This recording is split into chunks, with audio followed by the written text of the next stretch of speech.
Sesakit apapun hati kita, sesakit apapun fisik kita, walaupun kita teraniaya, janganlah sekali-kali nyumpain orang.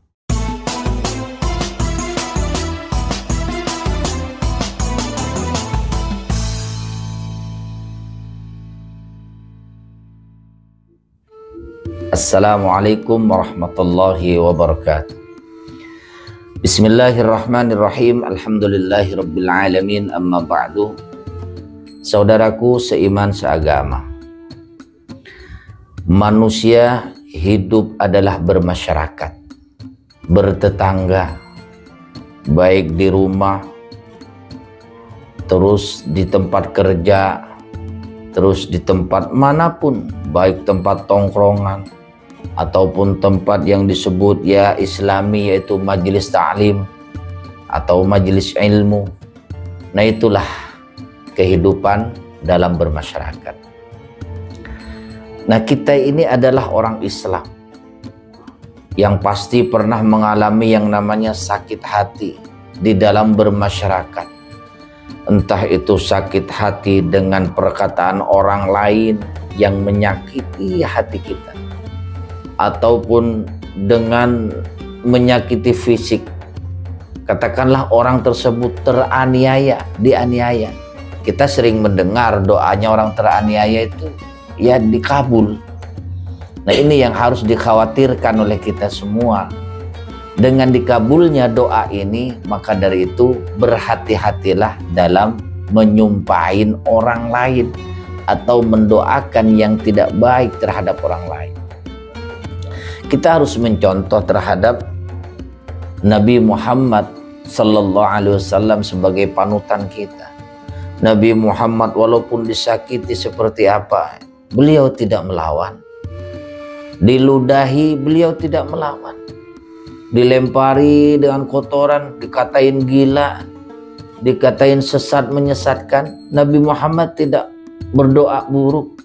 Walaupun ada tawaran dari malaikatnya Allah Subhanahu wa ta'ala untuk menimpakan sebuah gunung kepada orang yang menzalimi Nabi Muhammad sallallahu alaihi wasallam. Apa kata Nabi? Jangan ya Jibril, jangan. Mereka itu berbuat seperti itu karena ketidaktahuannya. Nah, ini Nabi Muhammad sallallahu alaihi wasallam begitu luar biasa akhlak. Kenapa manusia zaman sekarang yang mengaku umat Nabi Muhammad sallallahu alaihi wasallam kemudian tidak mencontohnya?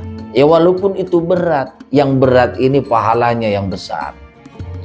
Orang tersakiti ya kemudian berdoa buruk, saya doain, saya sumpahin mudah-mudahan lu sakit, saya sumpahin mudah-mudahan di jalan lu ketabrak, saya sumpahin mudah-mudahan lu kesambar geledek, saya sumpahin anak turun lu susah semua. Ini kata-kata yang tidak baik. Bahkan ulama itu mengkhawatirkan dengan orang yang teraniaya atau orang yang merasa dizalimi. Karena doanya orang yang terzalimi itu ya makbul gitu. Dikhawatirkan terijabah. Nah, kalau misalnya orang-orang yang dizalimi ini kemudian doanya berlebihan, ya sampai dia mengatakan mudah-mudahan anaknya yang mati, mudah-mudahan anaknya beginilah begitu tidak sukses, mudah-mudahan apalah ya, sumpah yang berlebihan yang seandainya orang yang mendengar itu tidak terima.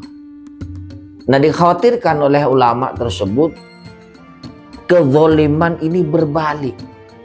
Misalnya ini dizolimin sama yang ini, karena dizolimin sama yang ini ya kemudian ini sakit hati, atau dipukul atau diapain lah, atau disakiti, atau pernah merasa ditipu. Katanya masuk kerja dengan uang sekian dulu, 3 juta dulu, ternyata ini nggak masuk ya kerjanya, merasa dizolimi. Atau dia ini pernah dianiaya atau dikatain kemudian hatinya sakit. Nah, ini yang telunjuk kiri ini perumpamaan orang berdoa yang berlebihan kepada Allah Subhanahu wa ta'ala. Yang dikhawatirkan ulama tersebut karena doanya ini berlebihan. Yang tadinya ini dolim terhadap ini, berbalik dolim ternyata di catatan Allah Subhanahu wa Ta'ala. Karena doa yang berlebihan ini, kemudian yang tadinya ini dolim ternyata ini juga zolim. Nah, jangan seenaknya, gampang banget nyumpahin orang. Nah, kalau orang bersalah itu masih ada kata wajar ya, tapi jangan terlalu berlebihan kata ulama dengan menyumpahi orang. Orang yang tersakiti masih ada kalimat wajar nyumpahin, tapi jangan berlebihan. Apalagi di zaman sekarang menyumpahin orang itu tanpa ada sebab. Karena syirik terhadap tetangga. Tetangga bisa beli mobil, tetangga bisa bangun rumah, tetangga punya ini, tetangga punya itu, tetangga bisa naik jabatannya, diangkat sebagai karyawan. Tidak merasa terdolimi ini orang. Ya karena melihat orang yang diberi lebih aja sama Allah, kemudian dia syirik. Nggak taunya nyumpahin. Lah ini orang yang nyumpahin seperti ini tanpa sebab, inilah orang yang sebenarnya zalim terhadap saudara kita sendiri. Maka dari itu perbuatan zalim, menganiaya orang, nyakiti hati orang, itu dilarang di dalam agama. Ingat, walaupun terzalimi seperti apa sakitnya, janganlah kita berdoa yang berlebihan. Ingat, ada Allah yang akan membalasnya terhadap orang yang menzalimi orang, dan juga Allah akan membalikkan karena orang yang terzalimi ini berlebihan doanya terhadap orang yang merasa menzaliminya, sehingga Allah yang akan membalas terhadap orang yang teraniaya, yang merasa dizalimi karena sumpah serapahnya yang berlebihan, menyumpahin orang agar orang itu menjadi susah, orang itu agar celaka, orang itu agar tidak sehat, orang itu agar ya sulit ya menurut orang yang merasa teraniaya. Karena berlebihan sumpah serapahnya, kemudian Allah mencatatnya, ternyata orang yang sumpah serapah inilah yang dikategorikan zalim. Na'udzubillahi min dzalik. Sekian, terima kasih. Wassalamualaikum warahmatullahi wabarakatuh.